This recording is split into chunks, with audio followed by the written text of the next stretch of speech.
Hello everyone, कैसे हैं आप सब। आपका एक बार फिर से स्वागत है इस चैनल पे। तो जल्दी जल्दी वीडियो को लाइक करें, सब्सक्राइब करें, शेयर करें and please don't forget to press bell icon. आज हम बात करने वाले हैं भारतीय साक्षर अधिनियम 1872 की धारा 6 का पार्ट 2 है। ये पार्ट 1 हमने पिछले वीडियो में बता दिया था, सो आप लोग पार्ट 1 देख लीजिएगा। तो चलते हैं लर्निंग मोड पे, शुरू करते हैं एक प्रश्न से। प्रश्न है आपका, रेस जेस्टे का सिद्धांत किसे कहते हैं। पिछले वीडियो में हमने बताया आपको कि रेस जेस्टे क्या है, एक समव्यवहार क्या है। आज आप देखेंगे कि रेस्ट जेस्टे का सिद्धांत किसे कहते हैं। तो रेस्ट जेस्टे शब्द आंग्ल विधि से लिया गया है, जिसका मतलब है एक ही समव्यवहार के क्रम में किए गए कार्य या लोप या कथन। मतलब एक ही समव्यवहार में क्या किए गए हैं, कोई एक्ट किया गया है, कोई ओमिशन किया गया है या फिर कोई कथन किया गया है। एक ही समव्यवहार का भाग का मतलब है उन सब बातों से है जो एक दूसरे से संबंध रखती हों तथा जो अपराध को करने के समय या उससे पहले या उसके पश्चात हुई हों, लेकिन असली अपराध से संबंध रखती हों। जो कथन रेस जेस्टे होते हैं उनका साक्ष्य दिया जा सकता है। इसके बारे में हमने जो इसके पार्ट 1 की वीडियो है बहुत विस्तार से चर्चा की है, अच्छे से चर्चा की है, तो आप प्लीज़ उसको सुन लीजिएगा ज़रूर। और बहुत ही इम्पॉर्टेंट टॉपिक है, आप इसको ध्यान से सुनिए। और इसके सवाल बहुत पूछे जाते हैं मेंस में भी, प्री में भी। सो आगे बढ़िए। उदाहरण से समझते हैं यहाँ पे कि ख को विष देकर मारने का अपराधी है। यहाँ इस बात का साक्ष्य दिया जा सकता है कि ख को मारने के लिए क महीनों पहले से प्रतिदिन थोड़ा थोड़ा विष दे रहा था। यह बातें सुसंगत हैं क्योंकि यह एक ही समव्यवहार का भाग है। मतलब जो ए है, बी को मारने के लिए वो क्या कर रहा था, थोड़ा थोड़ा विष वो उसको दे रहा था और एक दिन वह आदमी ख़त्म हो गया। तो जो उसका थोड़ा थोड़ा एक्ट था, इट मीन्स एक समव्यवहार था। ये क्या है, रिलेवेंट होगा। समव्यवहार तथ्यों का एक समूह है जो एक दूसरे से जुड़े रहते हैं लेकिन खुद विवादक तथ्य नहीं होते, बल्कि वे विवादक तथ्य से ही संसक्त रहते हैं। इन्हें एक नाम दिया जा सकता है, जैसे कोई अपराध, संविदा, कोई दुष्कृत या जांच पड़ताल का कोई भी ऐसा विषय जो विवादक हो, जैसे धारा 6 से धारा 9 और धारा 14। इसकी बात हमने पिछले वीडियो में कर दी है, प्लीज़ आप इसे देखिए। हाँ, यहाँ से ये है कि समव्यवहार का भाग होने के लिए दो आवश्यक तत्व हैं। कौन से, कार्यालोप और कथन। कार्यालोप मतलब कोई एक्ट, जब हम कोई एक्ट करते हैं। कोई लोप, जब हम किसी चीज़ को मतलब एक्ट नहीं करते, हमें एक्ट करना चाहिए बट हम उस एक्ट को नहीं करते, ओमिशन हो जाता है, लोप हो जाता है। और दूसरा है कथन या कुछ कहना। कार्यालोप, समव्यवहार का भाग होने के लिए कोई कार्यालोप होना चाहिए। समव्यवहार का भाग होने के लिए कोई कार्यालोप होना चाहिए, मतलब यही कि कोई अगर समव्यवहार हो रहा है, जैसे पिटाई हो रही है, तो एक व्यक्ति क्या कर रहा है, मान लीजिए पुलिस को फ़ोन लगा रहा है, एक्ट हो गया है ना। और अगर कोई व्यक्ति चिल्लाता है तो वह कथन के अंदर आ जाएगा। इसे एक उदाहरण से समझते हैं। भारत सरकार को बल द्वारा बदल देने का षड्यंत्र है। इस प्रयोजन के लिए कोलकाता में पैसा जमा किया जाता है, मद्रास में यंत्र और मुंबई में ट्रेनिंग दी जाती है। मतलब छोटे छोटे कई कार्य किए जा रहे हैं। पहला काम क्या किया जा रहा है कि कोलकाता में पैसा जमा किया जाता है, दूसरा है मद्रास में यंत्र जमा किया जाता है और मुंबई में ट्रेनिंग दी जाती है। यह सब कार्य चाहे एक दूसरे के समय और स्थान में दूर दूर है, फिर भी एक ही संव्यवहार के भाग हैं। हम देखते हैं धारा 6 में ये लिखा हुआ है कि जो एक ही संव्यवहार के भाग वाले जो तथ्य होते हैं, रिलेवेंट होते हैं, वो चाहे तो उसी समय घटित हों या भिन्न भिन्न स्थानों पर घटित हो सकते हैं। ये उसी की बात कर रहा है कि एक काम क्या हो रहा है, कोलकाता में पैसा जमा किया जाता है, दूसरा मद्रास में कुछ हथियार हैं उनको जमा किया जा रहा है, और मुंबई में उस चीज़ की ट्रेनिंग दी जा रही है कि भारत सरकार को बदल दिया जाए। यह सब कार्य चाहे एक दूसरे, मतलब ये कार्य जो है भिन्न भिन्न स्थान और समय पे हो रहे हैं, इसलिए एक ही संव्यवहार के भाग माने गए हैं। फिर है कथन। जब कोई भौतिक घटना घटती रहती है तो इन भौतिक घटनाओं के साथ साथ कथन भी आते हैं। कैसे, उसको भी एक उदाहरण से समझ सकते हैं। जैसे कोई व्यक्ति घायल हो रहा है तो उसके साथ ही चिल्लाएगा, उसका यही चिल्लाना कथन है। चाहे वह दर्द के कारण चिल्लाए या सहायता के लिए चिल्लाए या उस आदमी का नाम पुकारे जिसने उसे घायल किया। फिर है कथन किस सीमा तक संव्यवहार के भाग माने जा सकते हैं। देखिए, अब ये है ना कि कथन किस सीमा तक, इसकी लिमिट क्या है, ये आगे हम देखते हैं।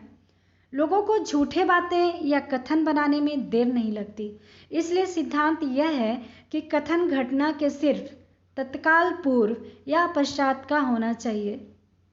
जिस व्यक्ति के पास सोचने का समय न बचा हो और न ही झूठी कहानी गढ़ने का समय रहे, मतलब ये कथन उसका तब रिलेवेंट होगा जब वो घटना होती रहे उस समय बोले, या उसकी थोड़ी देर पहले बोले, या उसकी थोड़ी देर बाद बोले। ऐसा नहीं कि 2 दिन पहले ही बोल दिया हो, और ये भी नहीं कि 2 दिन बाद बोले। कहने का मतलब ये है कुल मिलाकर उसको सोचने का टाइम ही नहीं मिलना चाहिए। मतलब अचानक ही चीज़ें मुँह से निकल जाती हैं। जैसे कोई पिटाई कर रहा हो तो उसके हमें सोचने के लिए तो टाइम नहीं मिलेगा ना कि हम चिल्लाएं, ये बस हम चिल्ला देते हैं अचानक से। तो ये बातें हैं। एक केस देखते हैं, बहुत ही इंटरेस्टिंग केस है, बहुत ही अच्छा लगेगा आप लोगों को ये केस सुनकर। यह है कि आर बनाम बेंडिंगफील्ड प्रिवी काउंसिल न्यायमूर्ति कॉकबर्न। ये नोट कर लीजिएगा, न्यायमूर्ति कॉकबर्न वेरी इम्पोर्टेंट। हमेशा प्री में पूछता है कि आर बनाम बेंडिंगफील्ड, ये किस न्यायमूर्ति ने इसको निर्णीत किया है, तो ये है कॉकबर्न साहब जी। न्यायमूर्ति ने इस मामले में दिए गए कथन को अग्राह्य माना।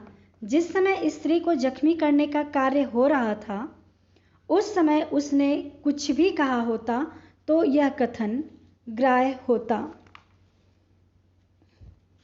इसका हम देखते हैं, एक स्त्री रहती है, वह कमरे से निकलती है और कहती है कि मेरी प्यारी चाची देखो, बेंडिंगफील्ड ने मेरी क्या दुर्दशा की है। यहाँ पे कॉकबर्न ने इसके किए गए कथन को अग्राह्य माना। उन्होंने कहा कि जिस समय उसको जख्मी करने का कार्य हो रहा था उस समय उसने कुछ भी कहा होता तो ग्राह्य होता। मतलब कि जिस समय जख्मी किया जा रहा था उसको कथन उसी समय करना चाहिए था, लेकिन कथन क्या हुआ, बाद में हुआ। मतलब यहाँ पे न्यायाधीश के कहने का मतलब ये था कि उसको सोचने का समय मिल गया, तो ये कथन उसको ग्राह्य नहीं किया गया, एडमिसिबल नहीं माना गया इस कथन को। इस धारा का सिद्धांत यह है कि जब कोई संव्यवहार, जैसे कि कोई संविदा या अपराध विवादित तथ्य हो, तो प्रत्येक ऐसे तथ्य का साक्ष्य दिया जा सकता है जो उसी संव्यवहार का भाग है।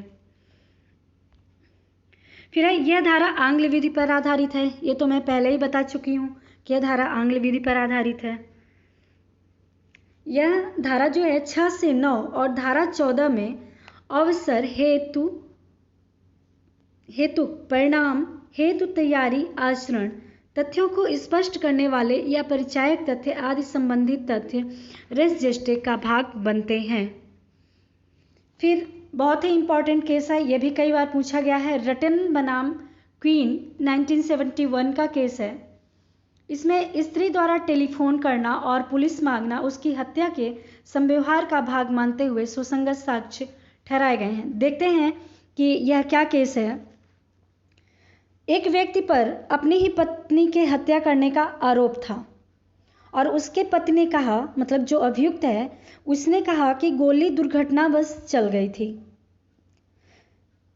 एक साक्ष्य यह था कि एक साक्ष्य इसमें यह था कि जब स्त्री की हत्या हो रही थी तो उसने क्या किया कि टेलीफोन मिलाया, और जब टेलीफोन मिलाया तो ऑपरेटर से लड़की ने कहा कि मुझे पुलिस दीजिए। ऑपरेटर जो है तो उसके कुछ शब्द सुन नहीं पाई थी और जल्दी ही फ़ोन कट गया, लेकिन उस लड़की ने फ़ोन पे अपना पता बता दिया था। तो इसमें जो इस केस में ये निर्णित किया गया कि उस स्त्री द्वारा टेलीफोन करना और पुलिस मंगाना उसकी हत्या के संव्यवहार का भाग मानते हुए सुसंगत साक्ष्य ठहराए गए। मतलब इसके एक्ट को, जो उसने टेलीफोन किया और पुलिस मांगा, तो इसको एक रिलेवेंट फैक्ट माना गया। अब देखते हैं रेस जेस्टे तथा अनुश्रुति। रेस जेस्टे तो आप समझ ही गए होंगे। अब है अनुश्रुति। पहली बात तो ये समझ लीजिए कि हमें कैसे कैसे एविडेंस देने होते हैं। मतलब हमें हर हाल में अच्छा साक्षी, सर्वोत्तम साक्षी देना पड़ता है। एक तो होता है डायरेक्ट एविडेंस, प्रत्यक्ष साक्ष्य, उसको हमें सबसे अच्छा साक्ष्य माना गया है कि देना चाहिए। लेकिन ये जो अनुश्रित साक्ष्य है इसको न्यायालय एडमिसिबल नहीं मानता है, यह ग्राह्य नहीं मानता है। क्यों? पहले तो अनुश्रुत का मतलब समझ लीजिए। अनुश्रुत का मतलब होता है सुनी सुनाई हुई बात, और डायरेक्ट एविडेंस में क्या होता है कि जिस व्यक्ति ने स्वयं उस घटना को देखा हो, अगर वो साक्ष्य देता है तो यह बहुत ही अच्छा साक्ष्य माना जाता है। लेकिन पता चले कि जिसने घटना देखा हो, हम उसकी बात को सुने और फिर हम आके एविडेंस दें, तो इस साक्ष्य को एडमिसिबल नहीं माना गया है। लेकिन यहाँ पे जो रेस जेस्टे है वो इस साक्ष्य का अपवाद है। मतलब रेस जेस्टे एक टाइप का अनुश्रुत साक्ष्य है जिसे ये एडमिसिबल माना गया है। एक केस देखते हैं, आर बनाम फोस्टर 1834 के बाद में अनुश्रुत साक्ष्य को भी स्वीकार किया गया। उसी के संबंध में था कि रेस जेस्टे को जब स्वीकार किया गया तो वो अनुश्रुत साक्ष्य ही था, तो अनुश्रुत साक्ष्य को भी इसमें स्वीकार किया गया। इस तरह से रेस जेस्टे का सिद्धांत अनुश्रुत साक्ष्य का अपवाद भी है, जिसे रिकॉर्ड के आधार पर साक्ष्य को ग्राह्य माना गया। इसके संबंध में महत्वपूर्ण वाद है, इन्हें आप नोट कर लीजिए। प्री में पूछे जाते हैं बहुत ज़्यादा, और मेंस में इसको देकर क्वेश्चन किए जाते हैं। पहला केस है R.M. मलकानी बनाम state of Maharashtra 1973। Supreme court ने टेप रिकॉर्ड में हुई बातचीत को ग्राह्य माना। यह भी एक प्रकार का अनुश्रुत साक्ष्य है, ध्यान दीजिएगा।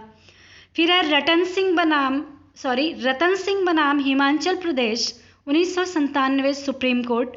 फिर है सांवलदास बनाम बिहार राज्य 1974 सुप्रीम कोर्ट। राधेश्याम बनाम उत्तर प्रदेश राज्य 1993। आई होप आपको ये वीडियो पसंद आई होगी। वीडियो को प्लीज़ सब्सक्राइब करें, लाइक करें एंड शेयर करें। Thank you.